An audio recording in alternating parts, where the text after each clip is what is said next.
Yeah, yeah, yeah, yeah.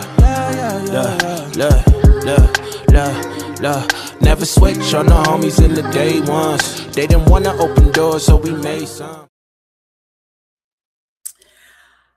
All right, welcome back, everyone. Welcome back to From the Black Network. I am your host, Dr. Tina, and I have a very exciting panel here for us today. This is the beginning of a lot of the public scholarship that we are going to be doing on this channel, and this is the first in our series, which is titled One Nation, Many Histories. And the series is really all about how a nation grapples with their past and with their history and how it impacts how we relate to each other in current day, how it shapes policy, how it shapes politics, how it shapes how we view other people and their cultures. We're all scholars here in different regards, and if you know when you have a project, the sort of the sort of end goal of the project, whether it's a visual mechanism or a book, you start to learn why it takes such a long time to get projects out, because there's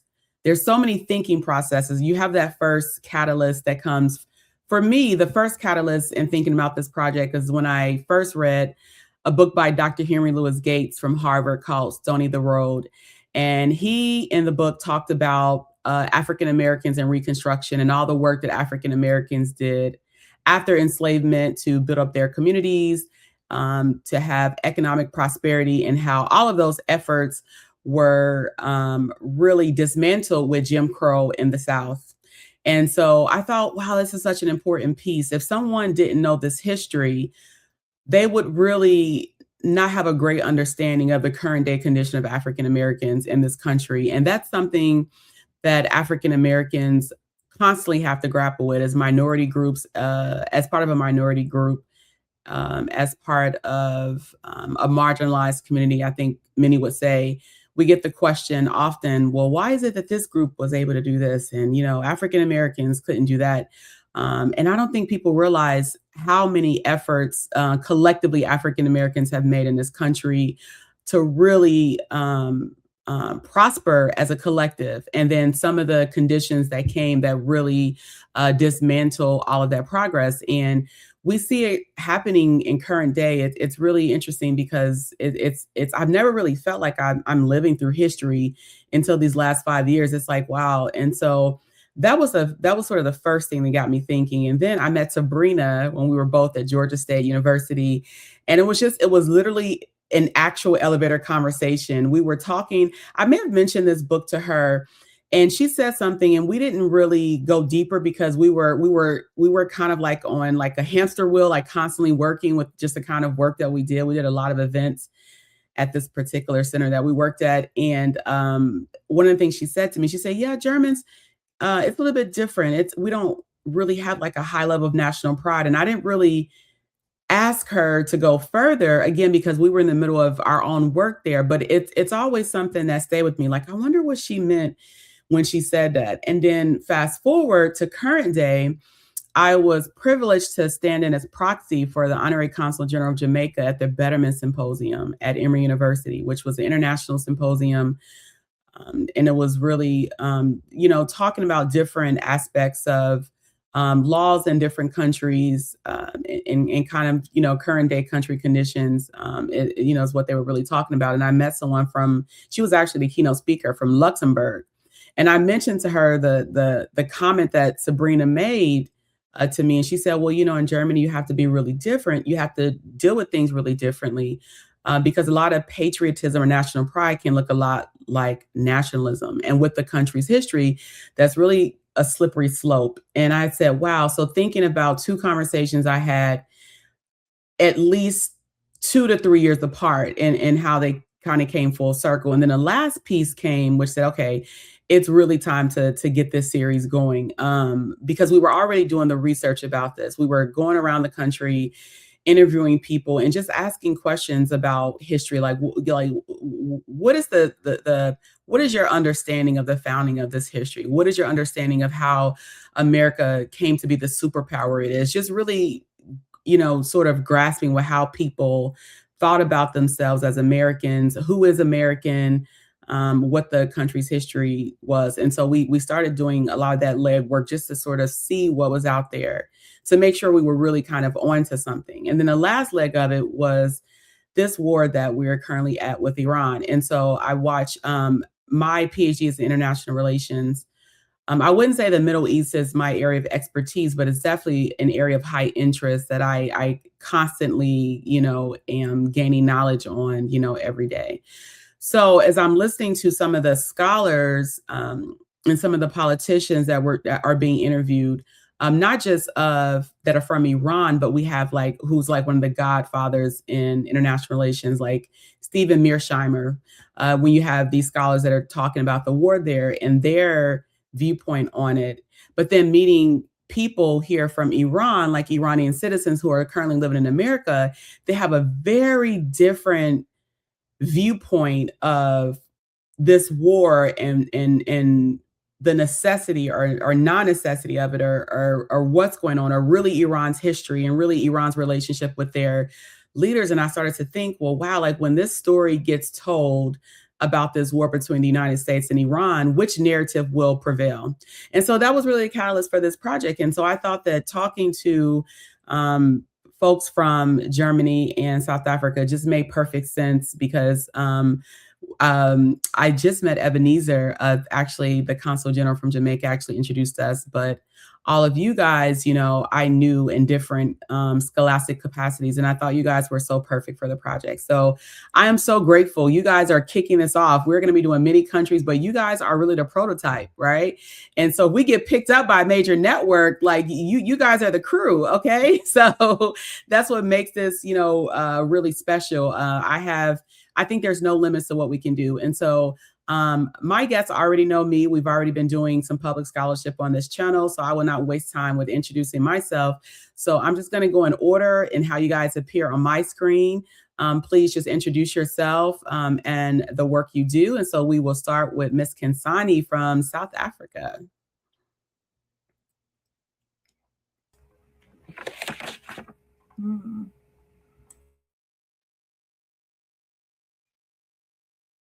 Oh yeah, unmute yourself. I think you're still muted. Okay.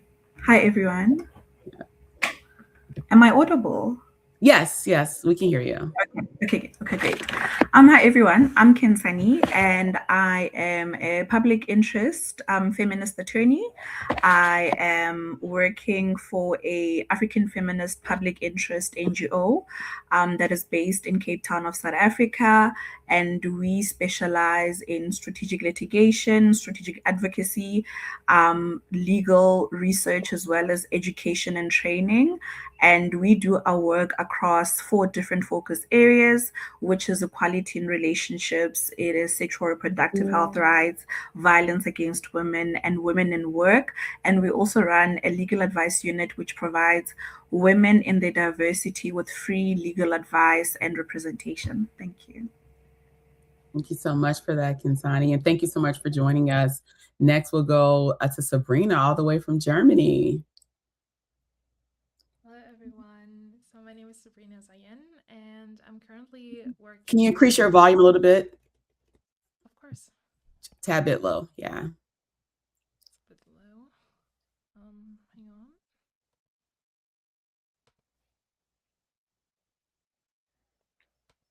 Okay, how's that? Yeah, it's a little bit better, yeah. Better? Yeah, maybe just project a little bit more, yeah. All right. So, like I said, my name is Sabrina Zaine. I currently work in project coordination and public relations at a local NGO here in Maize, Germany. And I have both a bachelor's and master's degree in American Studies from Johannes Gutenberg University in Mainz. And my academic work focused heavily on questions of identity, race, and transatlantic cultural discourse.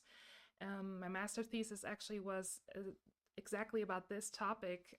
We do not talk about this here, conversations around race, racism, and identity in both Germany and the United States. So yes, I'm very happy to be here today.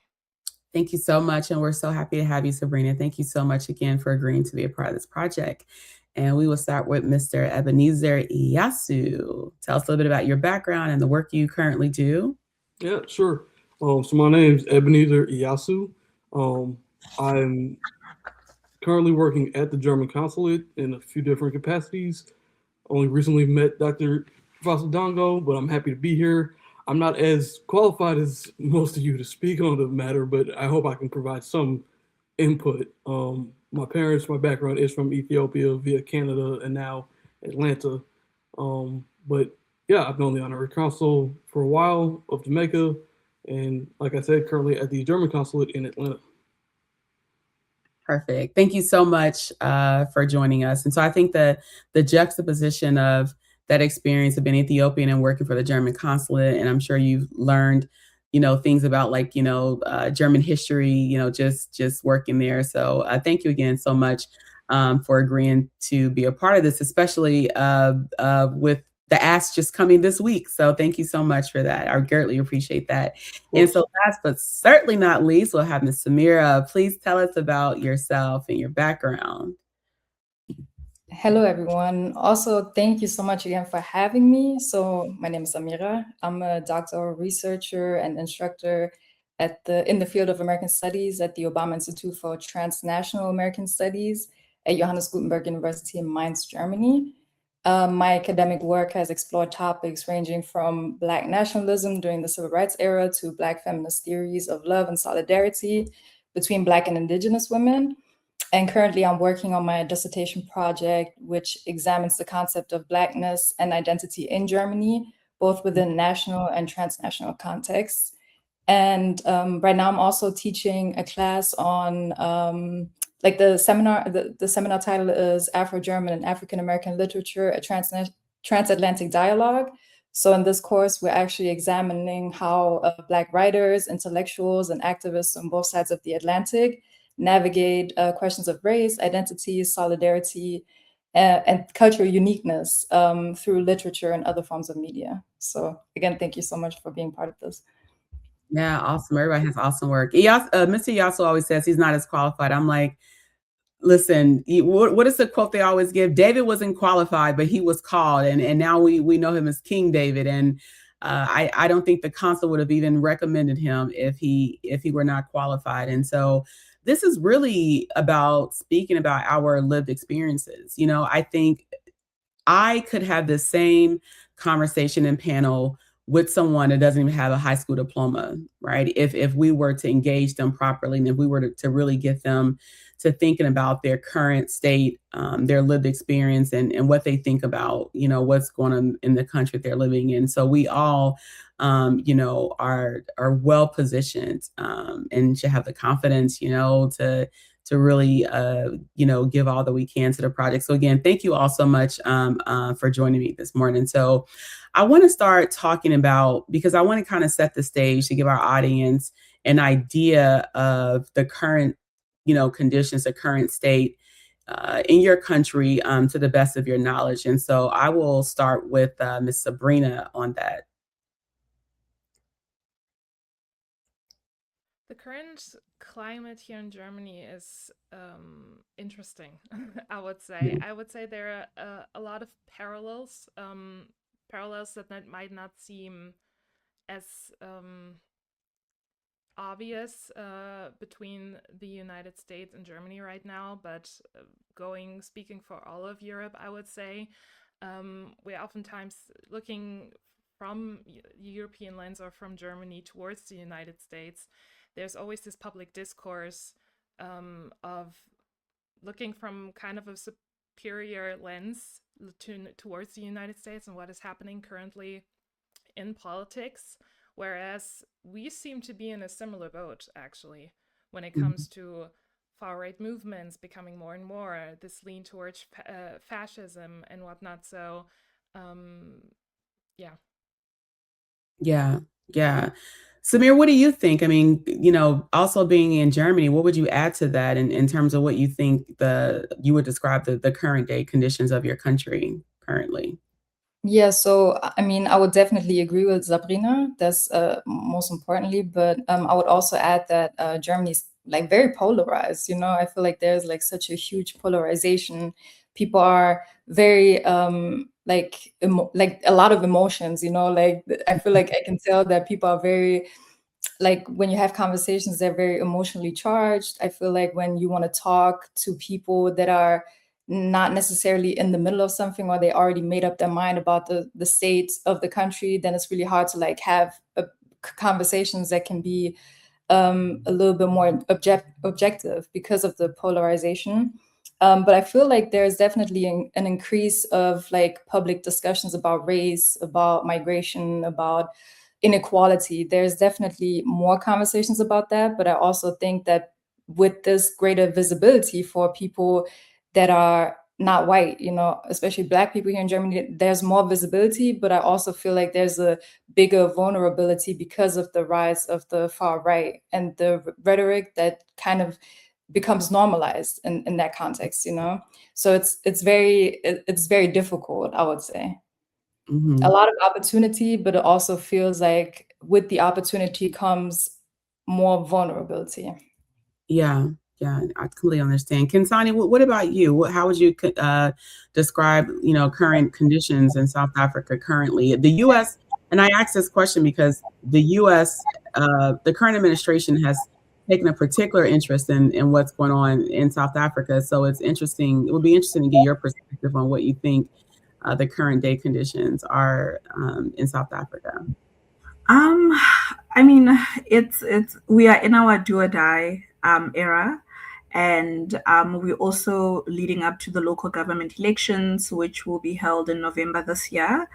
And I mean, we're seeing a great rise in anti rights and backlash movements, which are heavily funded, which are bankrupting organizations, and we're seeing a lot more organizations in the country closing due to restricted funding, or you need to sign particular gag orders, and so I think it also interferes with the different collaborations and stakeholder relations you can have, because I mean, if you're going to speak about abortion rights, you can't necessarily partner with particular organizations because there's a gag order on you.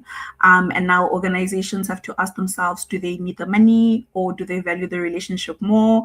And I mean, obviously, I call it politics of the stomach, where sometimes at some point you don't blame people for choosing a particular path because their survival depends on it. And I mean, also something that is currently happening, and I'm sure the global community will also get probably wind of it probably in the next week or so, is the migration crisis that's currently happening, where there's a lot of xenophobic attacks in South Africa, especially currently now in KZN.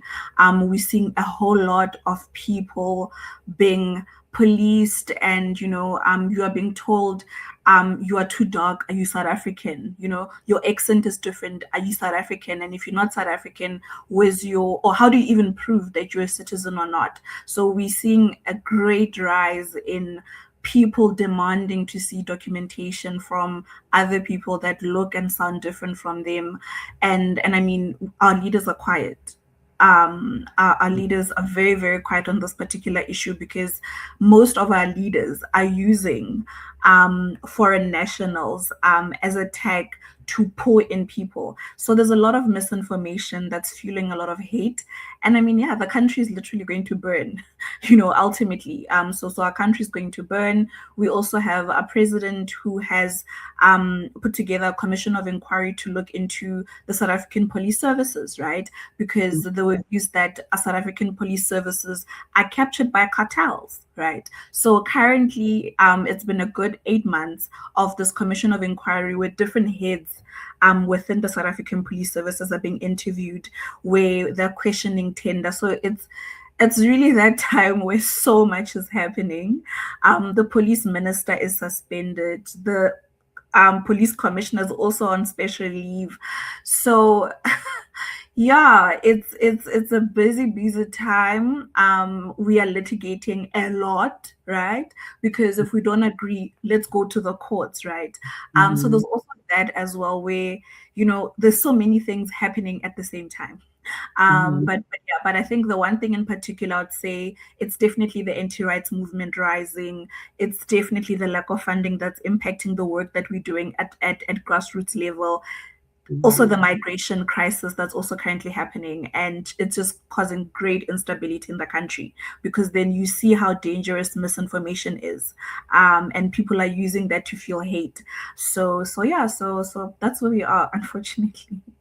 Yeah, absolutely. Thank you so much for that. And how about you, Mr. Eyasu? How would you describe like the current conditions in your country? And you speak from any perspective, especially since you have such a a great sort of mix of background. You can speak about the conditions in Ethiopia, or your experience in America, or even just anything that you've any knowledge you've garnered from just working with the consulate, just in whatever capacity you're most comfortable with. Yeah, sure.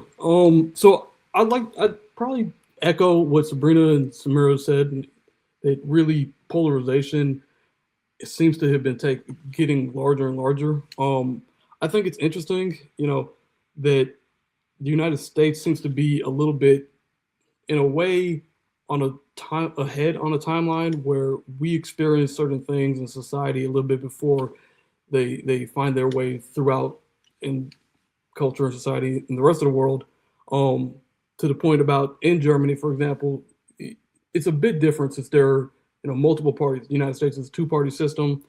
Germany has multiple, but even things like a Supreme Court nominee more recently in Germany withdrew her candidacy because her views on abortion and COVID were deemed a little bit too one direction, and that's not really common.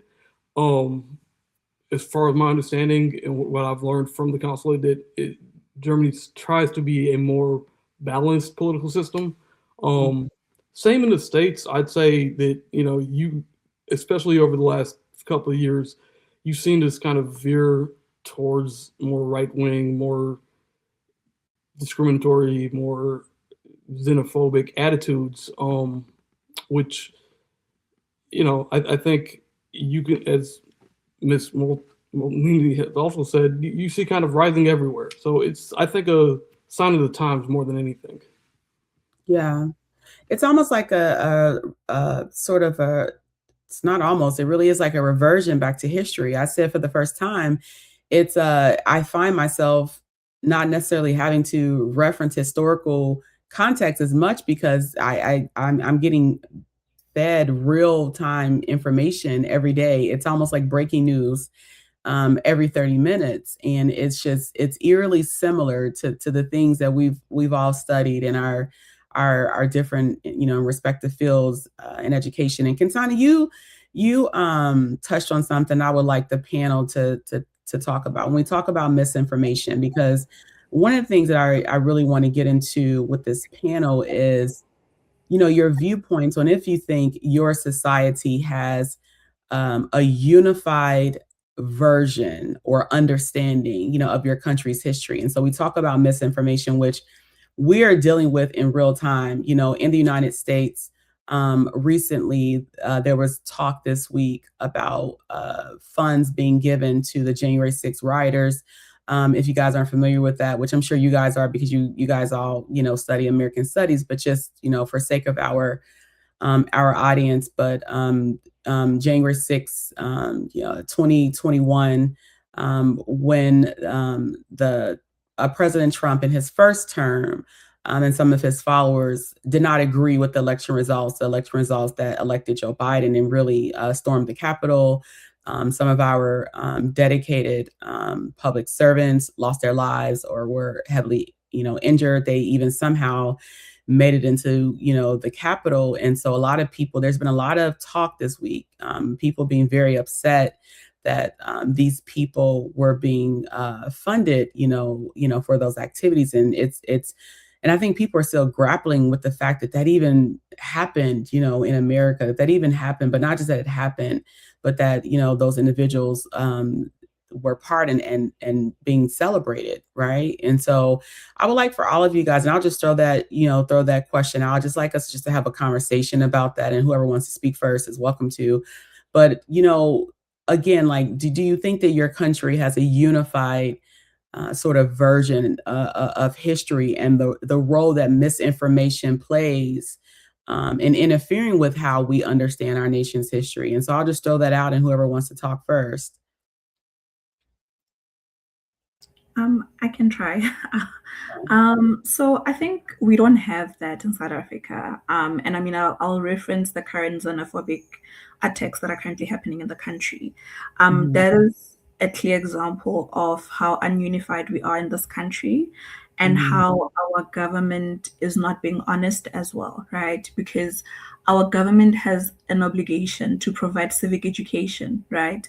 And South Africa, in particular, is a host country for refugees and asylum seekers, right? So now you have South Africans thinking that everybody is processed in terms of the Immigration Act, whereas actually there are two sets of legislation. We've got the Refugees Act for asylum seekers and refugees, and we have the Immigration Act.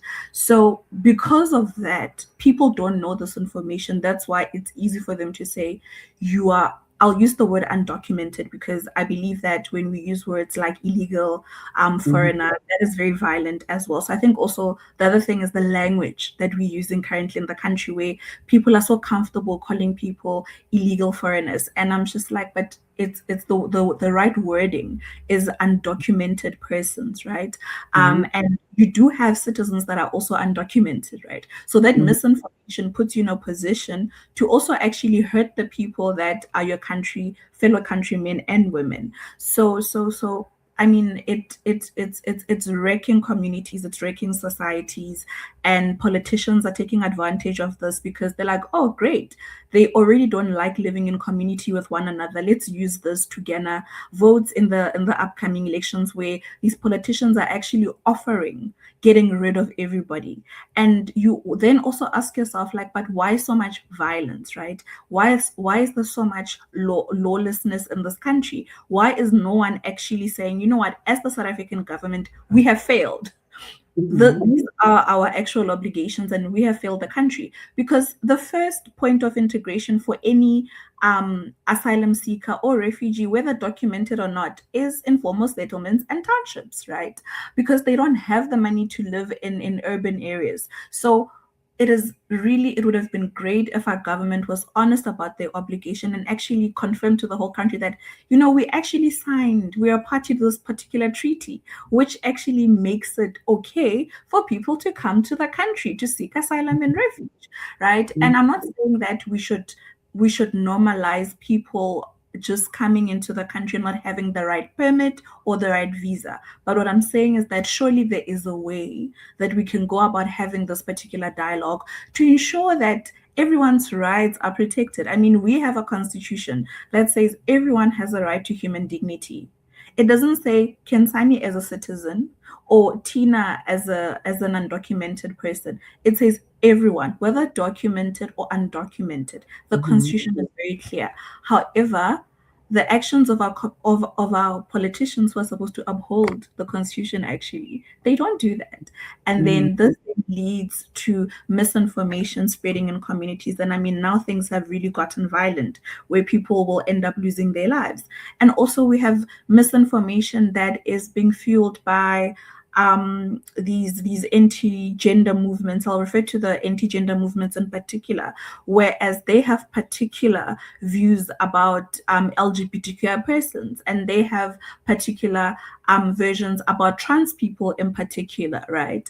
And I really think that if you don't understand the work and you're constantly fed that's why there's just so much division, and there's literally so little acceptance between us as people in society. It's because people put their hateful, shameful narratives to us, and we don't even question them. Sometimes we take the view that if Khensani says something, it's valid. If Tina says something, it's not valid. You don't actually do the background research yourself to actually check, okay, what is actually the truth?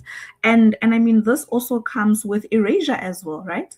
because misinformation does not stand by itself. It also comes with a big part of erasure, where now we are erasing whose story matters the most, whose life matters the most. So yeah, I mean, I can go on and on, but yeah, but I think for us, for me as a South African citizen and as a professional that works to uphold the Constitution, we are not unified in any way, and it is creating so much work for all of us in civil society, because then we must go around policing and correcting narratives as opposed to doing the bigger work. You know, they're keeping us busy doing this work so that they could do other work. So I would say that that is the South African perspective right now. That's regarding your constitution. That's exactly how one of the things I did when I first started practicing law, because I used to strictly do immigration and then family law. And I would take my free time on Saturdays and Sundays and go around to particularly a lot of the African associations, because in the United States, when it comes to like free immigration resources, African communities are largely left out of those services. The Catholic Church really, the Hispanic and Latino communities, they offer a lot of services like for that particular population, for green card or naturalization. And I would send like African, clients there who couldn't pay for, typical legal services. And, they were always, turned away. And so what our firm did is we started just going to different associations, different African associations, just doing like a know your rights campaign, because we would find that a lot of times the people that were deported, they were deported because they didn't know the Constitution applied to them. They thought, there was a huge push within immigration law to change the way in which we speak about people. Instead of calling people illegal aliens, you call them undocumented persons, or saying, oh, you're illegal, you're out of status, right? Because people are not illegal, people are not aliens. And so there was a concerted effort amongst the immigration, legal community here. But that was one of the biggest things. And to think that, to have done this work 5 to 8 years ago, to think that even currently now, American citizens are still misinformed and still think that, oh, the Constitution only applies to you if you were born here. That's not true. If you are present on U.S. soil, the Constitution applies to you. You still have a right to remain silent, all these sorts of things, and not answer some of the questions without counsel that, could easily get you detained. The only thing you can't do is lie about being an American citizen. That's actually a crime, and that can actually cause you to impede you from many, sort of immigration benefits in the country. But the Constitution applies. That's why in wartime, when our country participated in some interrogation tactics that people just thought were, inhumane, the United Nations and other countries thought were inhumane, they were never practiced on U.S. soil. That's why we had Guantanamo. Literally, if you listen to some of the politicians about why Guantanamo was created, it was like, oh, it's kind of like, it's kind of somewhere but nowhere, right? It belongs, to no one. And so we're not really beholden to any particular country's constitution or laws. And so, yeah, I would love for the rest of the panel to just kind of, add to that. Do you think that there's a unification in terms of understanding the past in your respective countries? And Sabrina, why don't you take a shot at it first? Yeah. Sure. I would say no. There's absolutely no clear unification when it comes to understanding our history, even though it might seem so on the surface, right? Mhm. Germany takes a lot of pride. Usually, I say this word very carefully. Mhm. Pride in the remembering history. It's always, there's a common phrase, "Nie wieder ist jetzt," basically meaning never again means now. In regards to obviously remembering the NS regime and remembering the crimes that Germany has committed during the Second World War, and priding itself in this remembrance of that history in regards to anti-Semitism, which obviously is very, very much needed, because there are still obviously traces and currently active anti-Semitism in this country. However, it is sort of ironic how much we pride ourselves in remembering our history and how actively we try to remember how history has shaped us, and then completely erasing other areas in which minorities are currently suffering in Germany or being discriminated against. That being Black Germans or people from Africa, but also regarding other immigrants that are in Germany or refugees even. I found it really interesting what you said, Khensani, when it comes to differentiating who we listen to, who we don't listen to. That was also very interesting to see in regards to the Ukraine war. We had a lot of refugees obviously come into Germany, and which is amazing that we took them in, as we all should, right? When it comes to refugees, however, the treatment, the disconnect in treatment, how we treat white refugees here in Germany in regards to how we treat Black refugees, refugees coming from the Middle East or from Africa, and the public discourse around it, which also very interesting. So not just in regard to misinformation, how much history is actually lost or how we look in history, it's just the difference is so plainly obvious sometimes, yet public discourse and how the media talks about it, it is almost as if it's something that is just not talked about. Yeah, thank you so much for that. Yeah. What about you, Samira? What do you think? Yeah, I feel like Sabrina already mentioned some of the most important points. I do feel like there's like a broad consensus of how we look at the Holocaust, how we look at World War II, how we looked at fascism. I feel like we have like this shared understanding, like you said, like nie wieder jetzt, like we all know that like we agree on what happened. We're aware of it because in school this is something that we learn over and over again, which is, like Sabrina said, great. While we're doing that, there's not really any or like very little knowledge about Germany's colonial history, the influence of the US here in Europe, you know, some of the consequences of certain, like a lot of wars that happened that then brought people into our country, you know, like there's no understanding of why people are here. There's more so a annoyance and frustration that people are here and that people are coming here, you know. And I think that when it comes to historical inequalities and actually understanding them, there's the disconnect.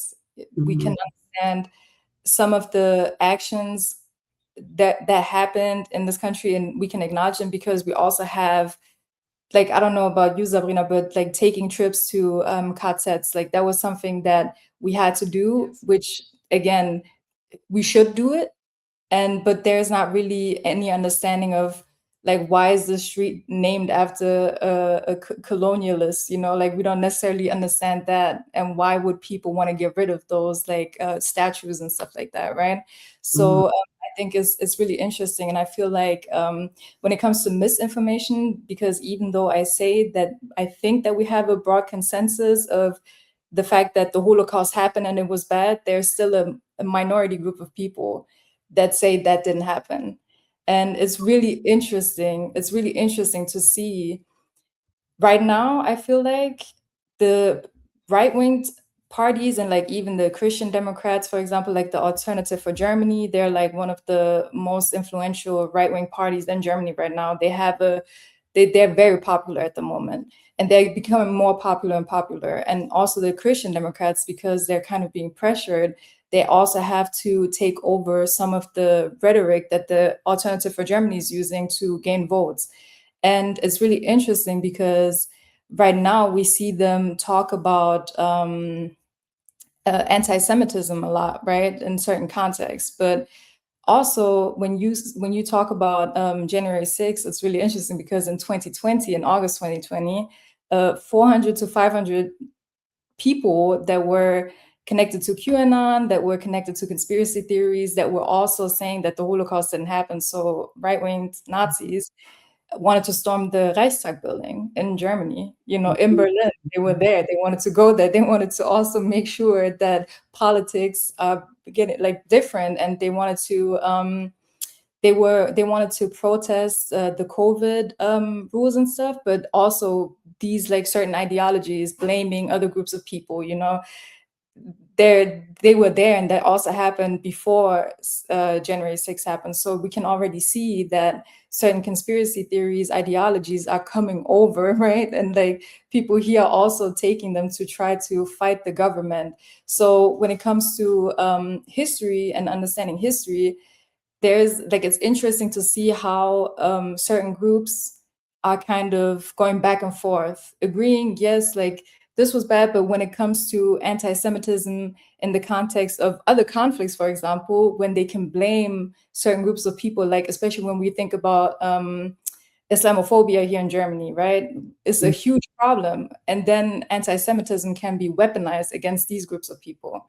So yeah, it's super interesting. I feel like, yeah, that's what I want to say. My bad. Yeah. Ebenezer, you know, being that you're in such a unique position, you know, working for, you know, a consulate, you know, office and just sort of knowing this history thing, it's one of the things, you know, that I thought about as you guys were speaking is like, well, then who becomes the authority on history? Who gets to decide what is a country's history? How do we decide that? What are your thoughts on that, Ebenezer? Yeah, no, it's very interesting. I think, again, I acknowledge basically what the panel's already said. The two big things, I think, erasure and misinformation really kind of shape how we think about history. I was going to take this one from more of an Ethiopian perspective. You know, Ethiopia recently has gone through a civil war, and a lot of those conflicts are rooted in a history or a misunderstanding of history. Nobody can really quite agree on who did what, who was where, when this group came or when that group came. There's a really quote in Ethiopia, if you ask anybody, so what's the problem? Everyone starts with, well, 3,000 years ago, and everyone has a different perspective on it. So, you know, I think history, we don't have a shared history. And that kind of inability to have a ground level of agreement is what causes a lot of the conflict and a lot of the miscommunication and misunderstandings that lead into bigger and bigger problems. Yeah, I really agree with basically what the panel's already said. I wanted to throw that in there.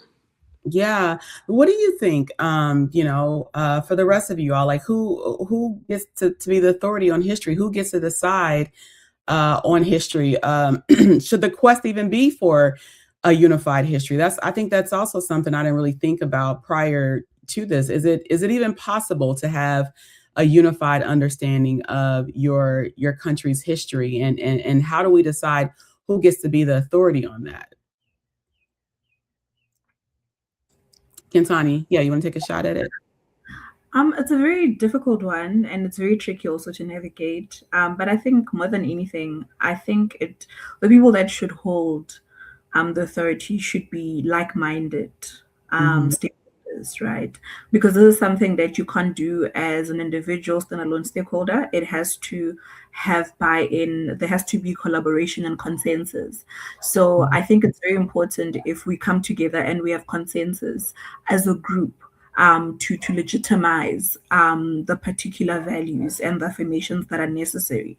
I mean, the conversations currently in South Africa, because of the state of affairs, people are saying, oh, apartheid was better than how we are living our lives right now. But the same people forget that the apartheid government was only catering to a minority group, not for everybody. So how do you even get your brain to even make that consideration? So then you have to then now start doing the research, right? And I mean, through research, you actually realize that many legal struggles are rooted in historical erasure as well. So it's a ever, I would say it's really an ever evolving challenge to us as countrymen and women. And I mean, yeah, I just genuinely think it would be, I don't know what it would look like in particular, but there has to be collaboration, co-creation, collaboration, as well as consensus. And where we agree, then we can then find ways to to disperse that information. But it's a very, very difficult one because we all pulling from different sides, right? Yes, everybody can be in parliament, but we're not all on the same side. And that is something that we need to always consider each and every day, that we might be fighting for the same issue, but we're fighting for it differently depending from the perspective that we come from. So yeah. Yeah. What do you guys think, Sabrina, Samira? I 100% agree, also in regards to coming to common ground first. So before deciding who gets to decide what our united history really is and means, I think first of all we need to look at facts, right? Just historical facts, or what is the current fact. And that's when, in Germany at least, you already run into an issue. Because our census, actually our populous census, when it comes to documenting who lives in this country, but also where they're coming from, it's currently still that in comparison to the United States, right, where you check the box on basically any application form and you check, well, I'm black, I'm white, or I'm Asian, we don't have questions like that in our census here in Germany. So when we talk about how different people are living here or feeling here, it's really hard to make a factual statement when we do not have the numbers. We know it's happening. We know it is fact. However, when you tend to argue to certain people who may be coming from a different perspective or from a different side, or want to argue for a different side, it gets really difficult to factual check them when the facts are not as documented. So when I think about how we can come to a common agreement of how our history is, I think first of all we need to listen to researchers, listen to our professors and people who are doing the work, may it be academic or at a grassroots level, instead of just basing everything on facts that are not even accurate. Yeah. What do you think, Samira? I feel like the only thing I would like to add is that like coming to a common understanding of history is really tough in a country like Germany, because I do think that like erasure and like exclusion from like this like narrative of German history is something that people will still profit from, right? Like when we talk about reparations paid to Namibia for like genocide and stuff, like if this is something that people are not aware of, it's really easy to fly under the radar, right? And I feel like as long as this is the reality of it, it's really hard to then also come to a consensus and common ground about history and who decides, you know, what's history or like what's important here. But I do think that especially also in a time of social media and just like being more aware of and like being able to connect internationally, it's easier to have certain knowledge.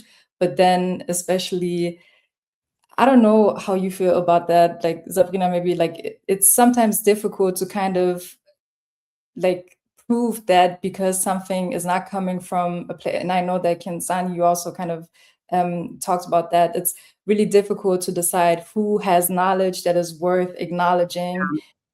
Like if you see a post on social media about people in Namibia talk about the consequences of German colonialism, you might run into a person here that thinks, well, okay, like that doesn't really matter because that's not coming from a person that's educated or an academic or research or whatever. But I do think, especially in our generation, people are more aware. People are not willing to be quiet about certain things that were erased and that were hidden technically, right? But it's really hard in Germany to kind of fight against like this grand narrative of history. Yeah.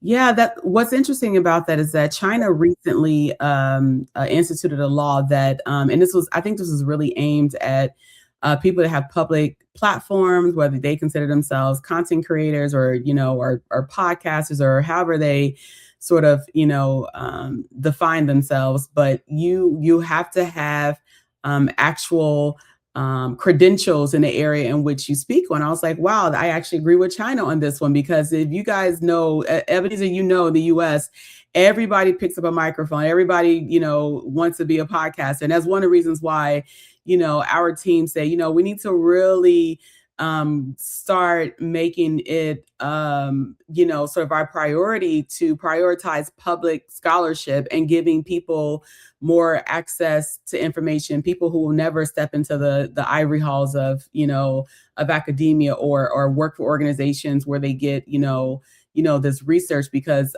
this is kind of off topic, but it's kind of related in a sense. I don't know how much you guys pay attention to sort of what goes on in pop culture here in the United States, but there was this recent controversy around a woman who calls herself a doctor. Her name is Dr. Cheyenne Bryant. And so there was some discrepancy with some people that she,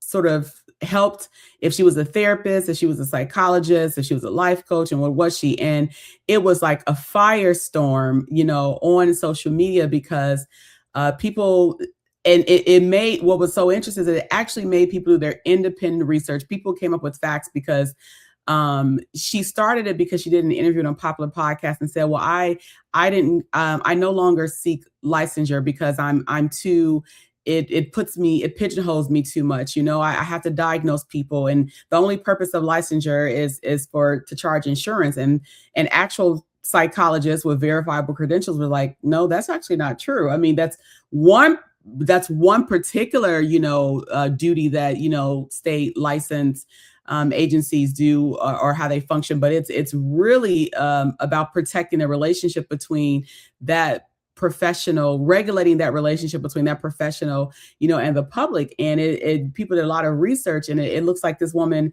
never actually received a doctorate degree. And there was even some questions if she ever received a master's, degree. And she has this big sort of like iced out chain that says like doctor, on there. And that was kind of the first alarming thing to me, because I'm like, I don't know anybody with a PhD that has an iced out chain that says doctor on there. Like, we may have little mugs and little things, and even those just sort of find their way out of your office. I mean, there are definitely elitists and people that want to remind you they're a doctor, but they more so, your work becomes sort of speaks for itself. Like, you're working your research, as scholars, we can talk on and on about our research. That sort of becomes your branding. But I don't know anyone that has like an iced out chain or iced out grill that says like doctor on it. So I thought about that. So why I brought that up is because there were some people that said, well, who cares if she has credentials? She actually helps some people. Why do we care?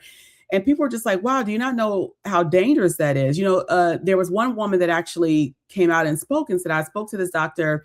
I was someone who thought about not being here anymore. I have to be careful with the language, since this will be public and we don't want to get, any strikes or anything. And she said, and I went to her and I was under the impression that she was a therapist. But imagine if, I kind of wasn't, if I was so far gone that I didn't do my research, would I even be here, anymore? Because she actually didn't have the skill set or the practice or the credentials to help me in a crisis, such as that. So I think about that too. And so this is another reason why I think panels like this are so important, because I think oral history is going to be so important. We went to see the author Michael Harriot at the Auburn Avenue Research Library, who is the author of Black AF History, and he gives his book really details Black history. And mind you, he looked at primary documents. All of his citations are there. And that's why I think it's important, because I think, we can say, okay, oh, if you are a scholar, you're a PhD, okay, we should listen to you.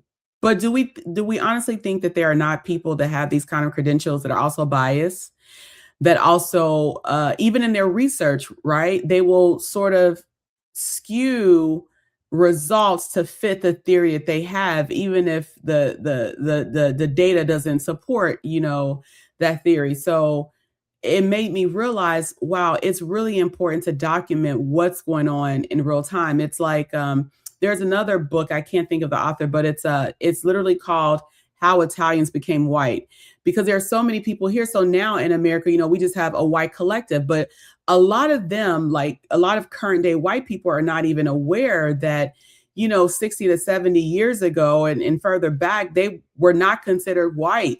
right? And there was a lot of, anti-immigrant sentiment towards Irish people and Italian people. And actually learned this from a professor at Georgia State that was working on work and looked at primary documents. She's like, there are actually primary documents during enslavement where there were like deals with people who may not have necessarily been considered white because they weren't Anglo-Saxon, but there were sort of deals made because the enslaved population was really outpacing the white population. And so, of course, they were afraid of revolts or afraid of like losing that control. It's like, kind of like, hey, do you want to be white? We'll let you be white, right? If it, populated, so we can make sure that we, maintain the supremacy, over this particular group. So, speaking of oral history, what role does oral history play in your respective countries? Is it respected? Is it considered, legitimate? What do you guys say to that?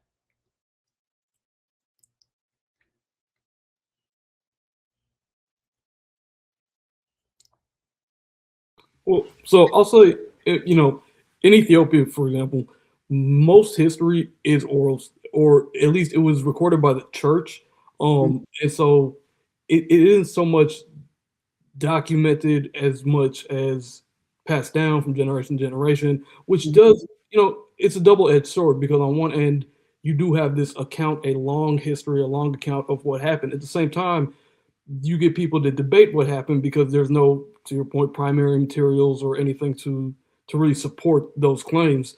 And I'd say, your question earlier about who has the authority to decide what's history, there's a good quote that says, the energy required to refute misinformation is an order of magnitude greater than to create it. And because history shapes so much of our perspective, that's why I think, to y'all's point, panels like this and really doing the research and going back to try to see where there is common fact is so important, because otherwise your perspectives get continuously more misaligned. So, yeah. Khensani, what do you think? I mean, there's a particular part in the Constitution which provides that we should take like customary knowledge into consideration, like not knowledge per se, but like practices and customary law into consideration when deciding on particular cases where necessary. And I mean, that also comes from the fact that customarily people didn't write, right? We come from communities and spaces where our grandparents and our great grandparents sang, right? So you would find the history in song, you'd find the history in storytelling. And we found that some of these things don't even make it to the mainstream media. And whereas, for example, as a Black person that studied law at a previously disadvantaged university, you are still given a textbook on customary law that is written by a white author, for example, right? So it also then delegitimizes like our position as Black people as well, because then it says that we are not legitimate enough to write our own stories as well. But also you need to also look at the access. Has access been given to a particular group to actually write and record their oral histories? So yeah, and I mean, so much gets lost in translation, right? And I mean, for example, if I can make an example with the work that I'm doing, especially when it comes to marriages, we have different types of marriages that are recognized in South Africa. And historically, it was only civil marriages that were recognized in South Africa. But currently, there's an ongoing debate in our courts of people like Black people that got married in terms of customary law, but didn't consider themselves married, and then went ahead to go have a white wedding. So they only consider themselves married after they have the white wedding, not during the customary processes that they need to do before the white wedding. So there's also that ongoing effect, like what does recognition look like? Who is recognition from? Whose recognition is legitimate and whose isn't legitimate. So I think it also fuels all of that. And I mean, we have Muslim marriages that are recognized in principles, but there is no legislation to that effect. How are women in Muslim marriages then protected if there's no legal framework to give effect to that? So I think most of the time we often say things like in passing, and we romanticize particular perspectives without really understanding what they actually mean. And I mean, the courts listen where the courts needs to listen in particular. However, I mean, even in our communities, because there's always a contestation with power as well. Right? So it also then goes back to whose history matters more and whose history doesn't matter more. And I mean, another example is in the television and the film industry, right, where we grew up knowing Shaka Zulu to being broadcasted globally in English. And now South Africans have now rewritten the script and have reshot Shaka Zulu, and it's been done in the native language, right? But Shaka Zulu in particular, because it's Zulu, will do better than a historical figure storyline, maybe about my great-grandparents who are Tsonga in particular, right? So we also have that in South Africa, where tribalism is very real, even in the content that we consume on TV. So it's okay for us to watch and listen to Zulu history. However, it's not, we are not interested. And I mean, then that goes back to the positionality of whose story matters the most and whose story must be told. So someone might not think about it from that particular lens. However, that is, I mean, everything we do is political, right? It's definitely political. I mean, people will warm up themselves to listening to Zulu history than they would to Tsonga history.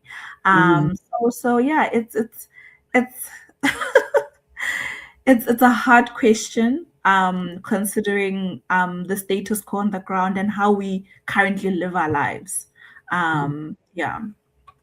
This is particularly an issue in America. And Ebenezer, you've probably heard this before, like when you see especially people of, African descent, probably mostly African Americans, where when they talk about what's going on today, they say, remember, we're not our ancestors, we'll fight back. And I always get so upset when they say that, because I'm like, you are here because your ancestors fought back. And I think that because the only sort of slave revolt that people know about, and I don't even and I don't even mean on a mass scale that people know about, that is the Haitian Revolution, right? That's one of the biggest slave revolts, in history.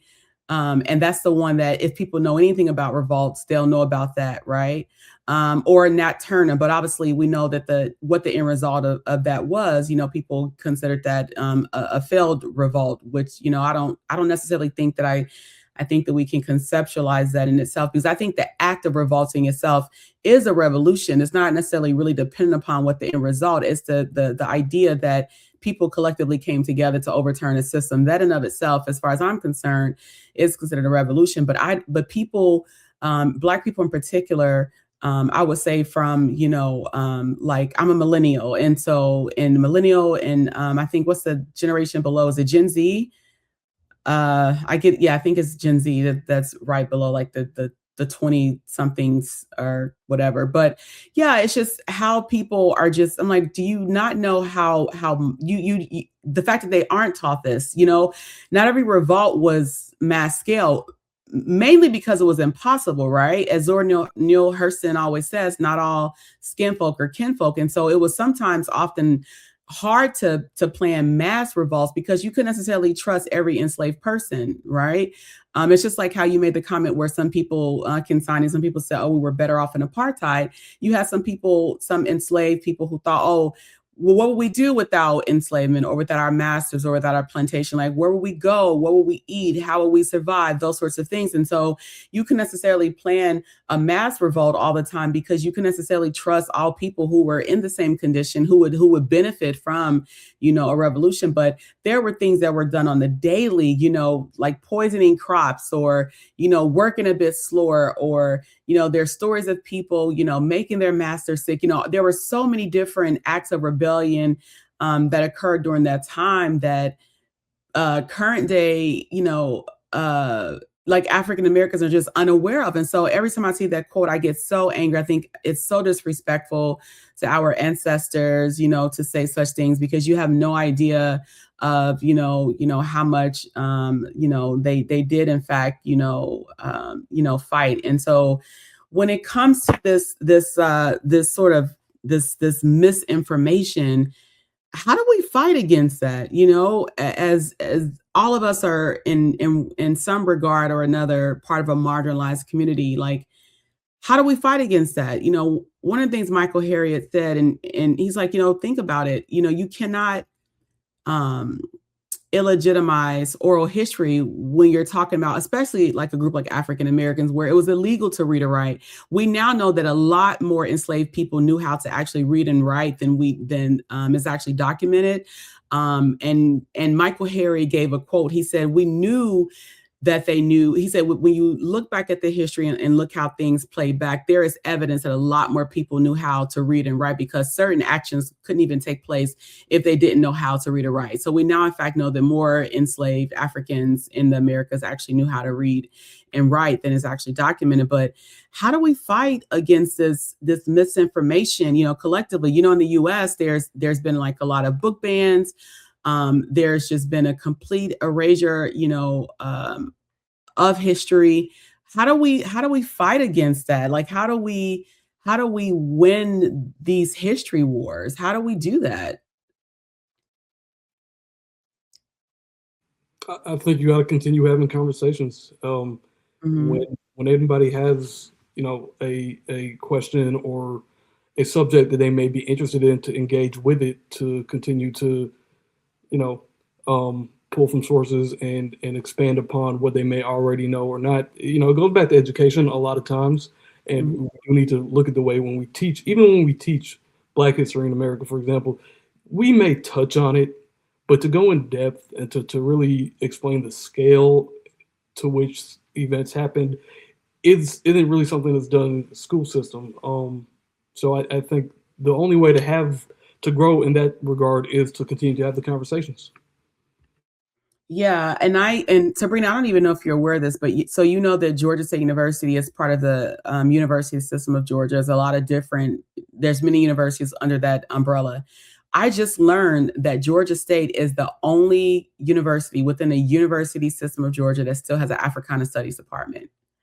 That's just how serious it is. And there are a ton of universities that fall under the umbrella of the university system of Georgia. But the Africana Studies Department at Georgia State University is the only, and it doesn't mean that there aren't African American courses being taught at other universities, but there's no standing department, like, you know, or major. At the most, people may be able to minor, you know, in that discipline, but there's no standing department. It's just dedicated to, you know, Africana research. And I was really taken aback by that. I couldn't believe that, you know, that was possible. So it made me realize, you know, HBCUs are, especially for African Americans, but not just African Americans, and people don't realize this about HBCUs, but they take a concerted effort not just to learn the history of people of African diaspora, but also other, you know, groups as well, other marginalized groups, other ethnic groups too. There's a lot of work coming out of HBCUs on, you know, other,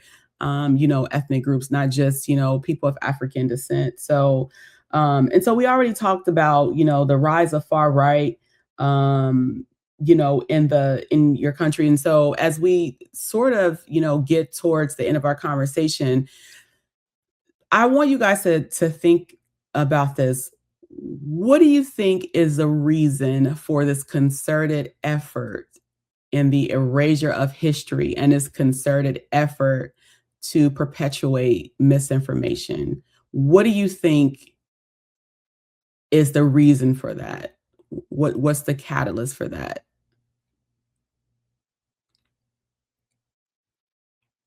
Like, what's the goal of it? Yeah. I think here in Germany, the main reason is to uphold like certain structures, like societal structures that and like domination, right? Like in the sense of, like I said, there's an effort of people that did not have the chance to be heard, like histories that were uncovered. Like when we think about Black Germans, for example, in the 80s, there was a big wave of like community building and just like speaking about experiences, publications, also like accessible scholarship for other Black people to then learn more about Germany's colonial history, for example. And by doing that, obviously, it's also it's also fighting against like these structures that were like erasing these histories. And even now it's about more inclusivity, diversity. It's about representation. It's about making yourself heard, like uncovering all these things that were kind of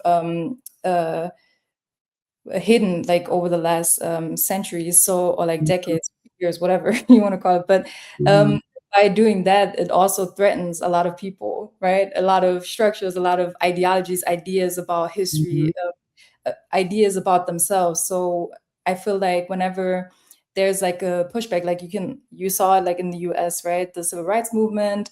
We talked about like people in the US talked about civil rights, also women's rights, also rights for queer people, like lesbians, gay people, right? Transgender people, more inclusivity, making themselves feel heard. And then all of a sudden there was a pushback, like it went into this entire like other direction. And we saw that like in 2020, Black Lives Matter movement became really popular. And then like Trump's presidency, like obviously it happened before, but there's like, whenever there's like a push for more freedom, for more diversity and people being heard, then there's a pushback against it because it threatens everything that holds the system together. So I feel like that's also what's happening in Germany, you know.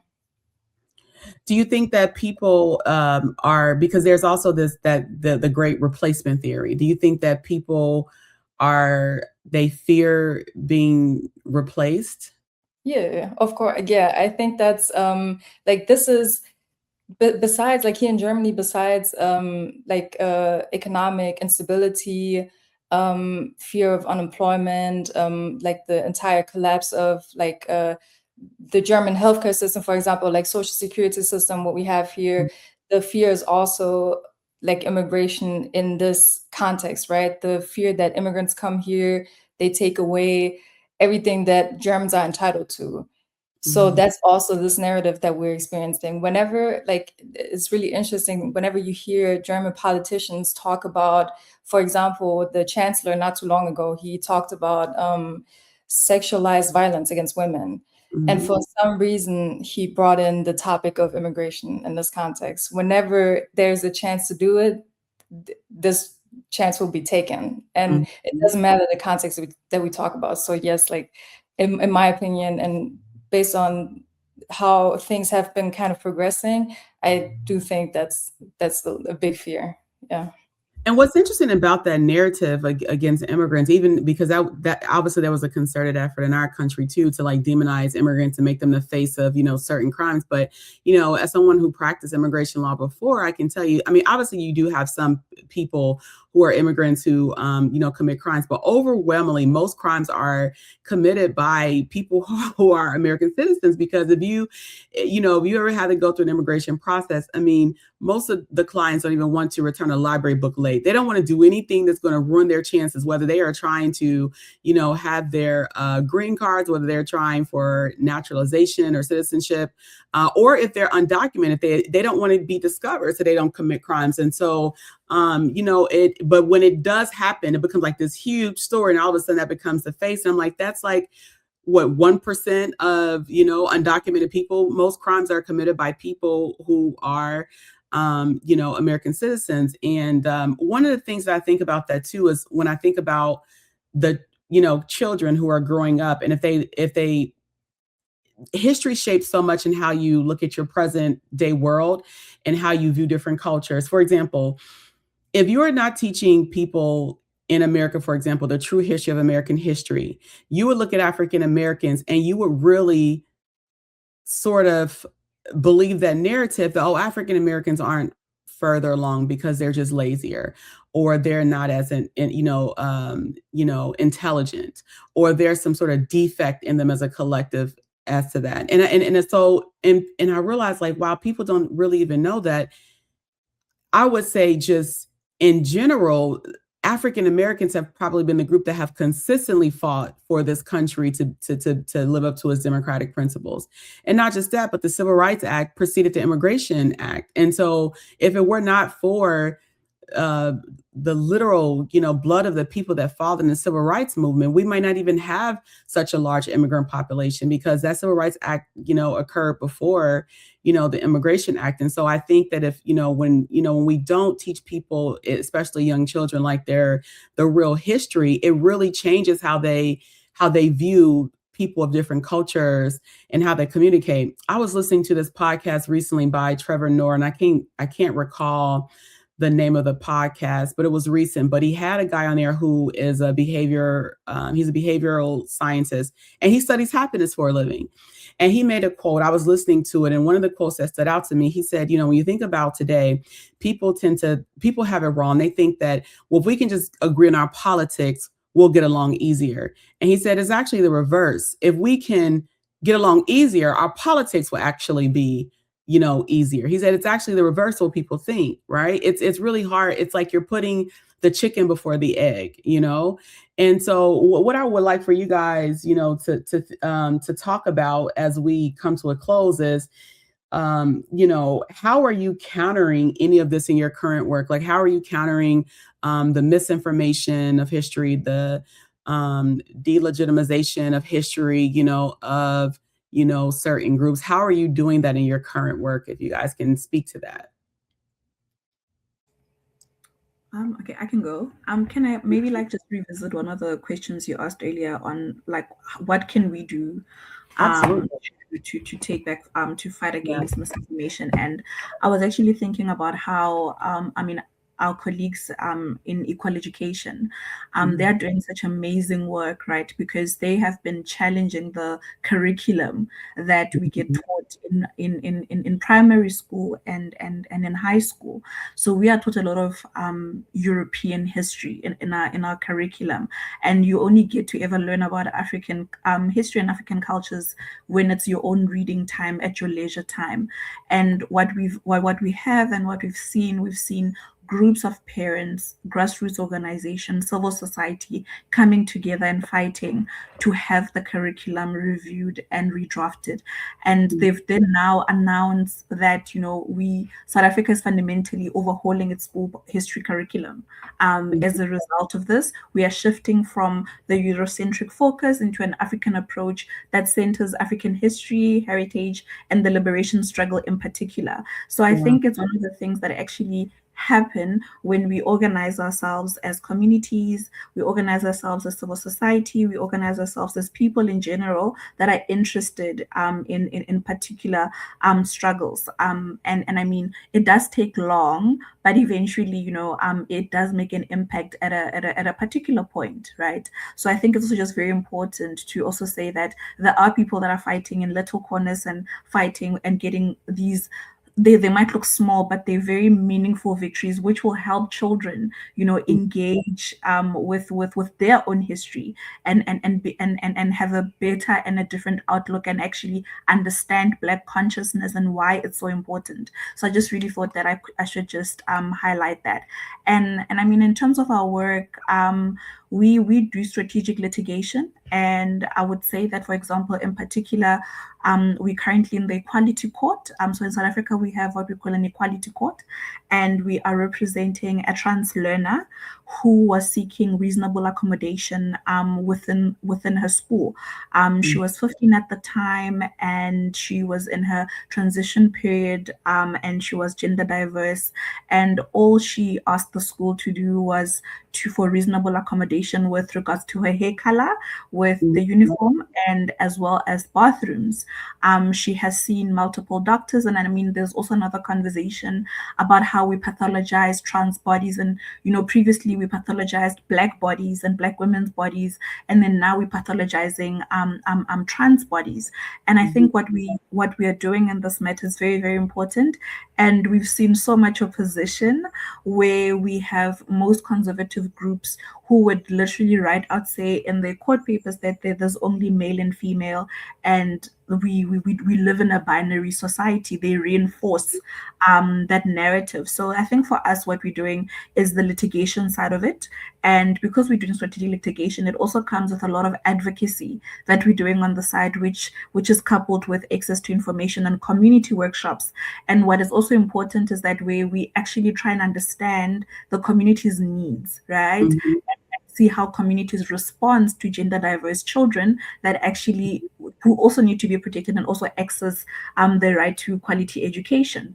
So yeah, so I think for us it's so important to continue with the strategic litigation, regardless of how hard it is and how long it takes. But also another point for us is also entering into the sphere of strategic advocacy, where we sit and we meet and we discuss policies, right? What does school look like? Do we still need school uniforms, right? In 2026, do we still need school uniforms? And if we need, I mean, personally, I would say we need school uniforms because they equalize everyone. However, maybe we should then do away with binary uniforms, right? So I think those are the kind of conversations that we're having. And it's just also very important for us to not prescribe what we think is right for our clients, right? To listen to our clients, to listen to our communities, and help those communities participate in public participation, because all of these rights violations and breaches are sitting in legislation, right? So I think it's very important for us to teach communities, which is something that we do as the WLC, is that we have a lot of social media campaign where we educate our audience on different topics, because it's very important for them to interact with the law. And then when there's a public participation process, they're actually able to participate. And the government is actually, the government and parliament, they're in a position to listen, so that when they draft laws and they enact laws, they take into consideration their lived realities, which is something that we advocate for a lot. So thank you. Yeah. Sabrina, I definitely want to hear your conversation on this, because I remember when we were just, planning this out, and you talk about your thesis, and you're just like, well, okay, so I wrote this. So where does this go? And I'm just curious if you've been inspired, since then to do something with that great work and like research that, you did in that work. Because if we leave it up to the government, or if we leave it up to the institutions that we get these degrees from, our work will just die there. And so I'm interested in, like, what are you doing now in your current work to counter some of this misinformation and this sort of rewriting, of history? What are you doing in your current work to counter some of that?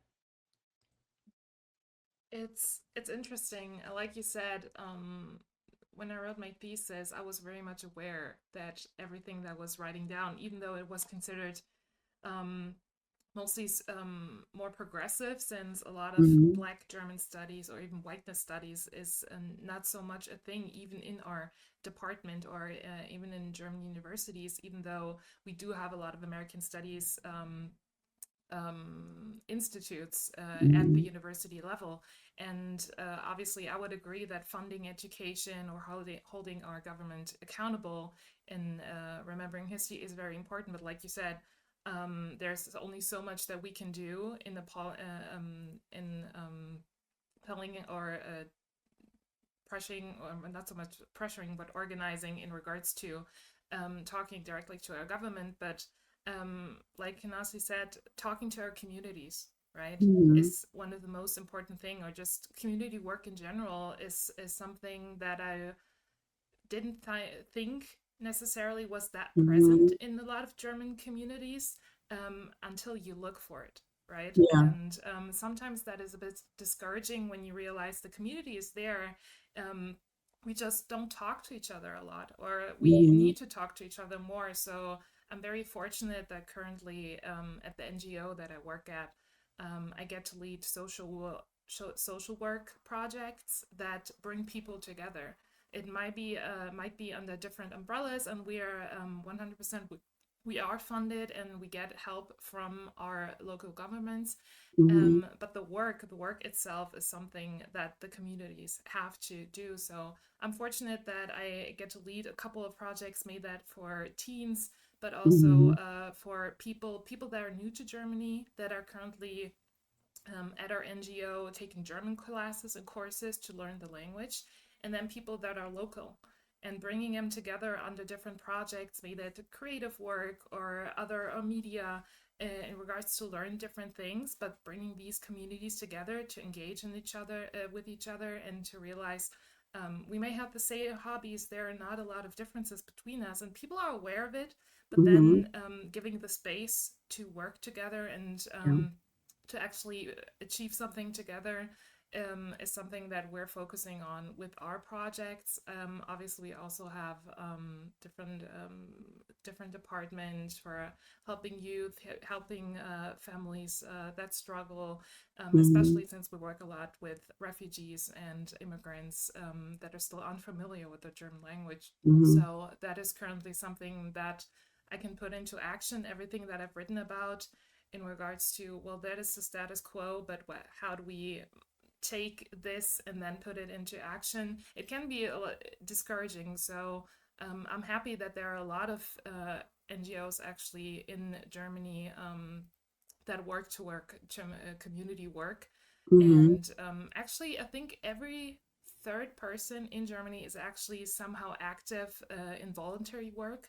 That may be for different organizations. It may be something that we're doing for advocacy or for helping people that are new to the country. That may be for the younger teenagers or children. But the drive is there. And I ask myself every day, how can we bring these communities closer together, especially if there's so much misinformation and defensiveness out there when it comes to taking responsibility for our history, and then realizing what is happening in real time, and how do we take this and make this a conversation that is that has a positive outcome for the future.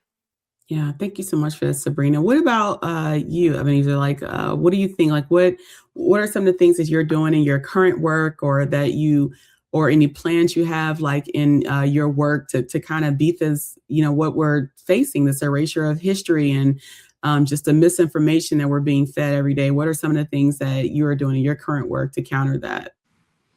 Yeah, so for me, again, it goes to communication and conversations. A lot of times I like having conversations with colleagues or people I meet, throughout the course of the job, who come in with their own perspective, their own understanding of history, and not exactly challenge them, but more so, present something they may have missed, or a new way to think about it, or a piece of information that may change how someone, sees the whole picture of certain events, whether it be here, whether it be, to Samira's point, like genocide in Namibia, or to Sabrina or Khensani, ongoing in the rest of the world.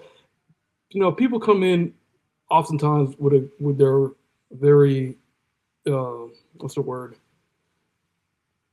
Kind of a tunnel vision about this is how this happened. And I find, I'm really just kind of challenging that a bit, or, providing a new perspective. You end up having some really good informal conversations where, you can maybe change people's opinions, change people's views. And so that's really how I try to focus on expanding conversations. Yeah, that's great. Thank you so much. And Samir, what about you? What are some of the things you're doing in your current work, or plans you have in your current work, to counter some of the stuff that we're talking about, the erasure of history, the illegitimization of certain people's history, and, the misinformation? Yeah, so to me, I definitely feel privileged to work at a university, So for me, like, technically, education obviously is really important in this context, right? Because people, first of all, have to be aware of something to then like learn more about it. So this semester, it was really important to me to teach the class on Afro-German literature, right? So it's also about introducing them to a new topic, which I also noticed they were not familiar with. And it's really interesting, because I wasn't even familiar with it until my master's, which felt wrong, like even experiencing that. So to me, it was really important to give them a background on this topic. So like engaging in conversations, right? Not making the environment uncomfortable to a point where like, because that's also what I think difficult sometimes, like making people feel comfortable enough to have open conversations about certain topics, right? When you talk about identity, race, because I do think that it comes with a lot of pressure in a time where like Germany is so polarized. You don't want to say the wrong thing. You don't want to seem like someone who's not educated enough, right? So I think that's like so far, like we're in week 6 and it has been like really rewarding. Like just feels very good to know that I can give them some information that they were unaware of, and creating an environment where we can all just learn from each other. Even though there are not really like a lot of like Black people in this classroom, like other people from different countries can also relate to it, right? So it's about having conversations, like Ebenezer also said, communicating, creating space for it, and then also representation. So for you to have the privilege to be there is already amazing. That to me is one of the most rewarding feelings, and making scholarship accessible. So instead of kind of, especially in academia, sometimes the issue is that it's the ivory tower, right? You want to sound as professional as possible, but even having conversations about things that maybe I've learned over the last couple of years while I'm like working on my dissertation, being able to communicate that with students, for example, that were unaware, in a way that they can actually understand it. So that's also the idea I have with my dissertation project. Accessible information, accessible scholarship, using theories, sources that are not only from here, but also obviously looking at the influence of African-American writers, intellectuals, and incorporating it in a way that it's digestible for whoever wants to read it. So yeah, that's what I'm doing. And I'll tell you too, don't be discouraged by the presence not having a high presence of Black students in your class when you're teaching that, because what I will say is that I think those students that you are in fact teaching it to need it more, because as people of African descent, we somehow will get our history, whether it's just because we have a natural inclination to learn about where we come from, but also our elders will pass that down to us. And so I would always get excited, like when I would teach courses like race, class, and gender in post-apartheid South Africa, when I would have white students in there, because I'm like, wow, not because I valued their presence more, because I knew that they needed it more. And I knew that, you know, if they take this information back home and have kitchen table talk about something they learned, while these are the kinds of conversations that can, you know, create change. And it was the same thing when I taught African Americans in a criminal justice system. I didn't teach it how people thought I would normally teach it, like, oh, just talking about all of these crimes that Black people commit, because there was actually a ton of research that came out of Harvard and so many other schools that said when it comes to inequalities in the criminal justice system for Black people, we actually suffer more as victims than we do as criminals. Like we actually, that's really a bigger issue. And the fact that we typically don't get justice as much when we are actually victims, you know, of crimes, you know, in the system, versus the narrative just being that we are people that just, you know, commit the most crimes. And so what I'll add as we finish up here is one of the things, I do several things in my work. One of the things I realized is that I couldn't carry the weight of the world on my shoulders. You know, it's depressing to do so. It's overwhelming and you feel powerless. And so working within systems that already have greater collective bargaining and capacity building and access. So for example, I work with a very powerful labor union here in the Atlanta area. And so for example, we had concerns about sustainability issues and some of the harm that was being caused in these Black communities with the building of data centers. And it was never about being anti-tech or anti-economic development. We obviously, you know, AI is here. I mean, you can't, they tell us in the law, and Khensani, you know, that you can't unring a bell, you know, when you're, you know, they tell us that in court when, you know, you make certain statements, you know, as counsel or as witnesses, you can't unring a bell. So that's not what the work is about, but, you know, requiring businesses to do their research to have more sustainable practices for these data centers. So I took my issue straight to the national director of the Federal Public Service Employees, Mr. Alan Lee. And so when he went to City Hall, he brought our issues to City Council. And why was this important? Because the legislation to build the data centers in this particular area was being introduced by 2 city council members. And so when you have a powerful, and they listen to unions, because unions give them huge voting blocks. And so that's why it's so important if you pay attention, and I'm assuming it might be the case in other countries too, but definitely if you paid attention to the United States, the current election here for 2026, it was a huge thing for candidates to get union endorsements because their members typically vote in blocks. Those are huge voting blocks, especially if you have, a high concentration of union members in the district, where you, are, running for seats. And so those are different ways working with people that work within our mayor's office in different capacity. That's the work that I've done, which is different from, because I have my firm, but also have a private foundation. And a lot of people that work in environmental conservation or food and insecurity in those areas, their goal is to be part of the ivory tower and have all of these think tanks. I'm like, okay, that's great. You're getting the knowledge, you're getting access to data, but how is this translating in real time and, in imminent time, to these communities? And so which is why I work with country heads as well, dignitaries, because when you can take these issues straight to people who have the actual power to make decisions, then that's really when you can get things moving. And so those are some of the things that I am doing in my work. And if you guys have access to those and have that same sort of system in your respective countries, I would really encourage you to take that route too, because I have found that has been the most effective way to create change. Because believe you me, when he made that statement, those city council members that introduced that legislation, I mean, they knew he was targeting them. They knew he was speaking to them, and they're going to think about that when they come up for reelection, because he also let them know 85% of the constituents in your district disagree with this legislation. And so they know if they want to be reelected, then they need to follow, the will of the people. So, I think this is such a great panel. This is just the beginning, we'll say bye to our audience. I'll ask you guys just to stay on for just a few seconds.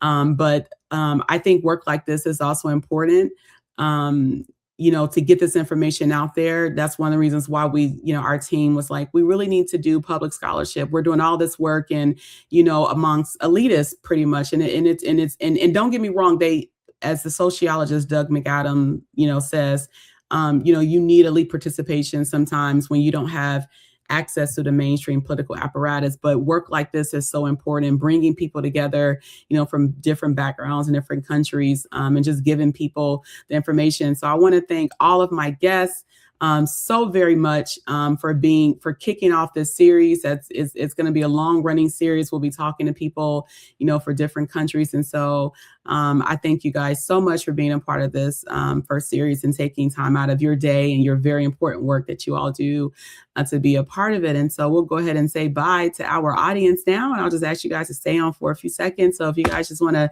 say, bye to our audience, and, we thank the audiences, as well for, being a part of this ride with us as well. So thank you guys so much. Thank you. Bye. Thank you so much. Thanks for having us.